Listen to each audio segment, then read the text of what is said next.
ভারতের হায়দ্রাবাদে পদপিষ্ট হয়ে ভক্তের মৃত্যুর ঘটনায় এবার হামলার শিকার দক্ষিণী superstar Allu Arjun. We want justice স্লোগানে নায়কের জুবলি হাউসে পাথর ছুঁড়ে হামলা চালিয়েছে একদল বিক্ষুব্ধ জনতা। এই ঘটনার পর আল্লু অর্জুনের ছেলে ও মেয়ে আল্লু আয়ান ও আল্লু অরহাকে তাদের দাদার বাসায় পাঠানো হয়েছে। সন্তানদের সুরক্ষার কারণে তাদের নিরাপদ স্থানে পাঠানোর সিদ্ধান্ত নিয়েছে আল্লু অর্জুন। ভারতীয় গণমাধ্যমের খবর, হায়দ্রাবাদের থিয়েটারে সেই মহিলা ভক্তের মৃত্যুর ঘটনায় অভিনেতার বিচারের দাবিতে তার বাড়ির সামনে বিক্ষোভ হয়েছে। এদিকে আল্লু অর্জুনের বাসায় হামলাকারীদের শনাক্ত করেছে হায়দ্রাবাদ পুলিশ। তাদের ভাষ্য, ওসমানিয়া বিশ্ববিদ্যালয়ের যৌথ অ্যাকশন কমিটির ৮ সদস্য জোরপূর্বক আল্লু অর্জুনের বাসায় ঢুকে সম্পত্তি নষ্ট করেছে। পুলিশ এই ৮ জনকে গ্রেপ্তার করে জুবিলি হিলস থানায় রেখেছে। এর মধ্যে ৬ জনের বিরুদ্ধে মামলা করা হয়েছে।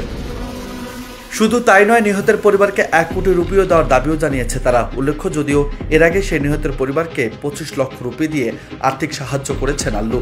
তার গ্রেপ্তারের খবর শুনে নিহতের স্বামীও মামলা তুলে নেওয়ার ইচ্ছা প্রকাশ করেছিলেন।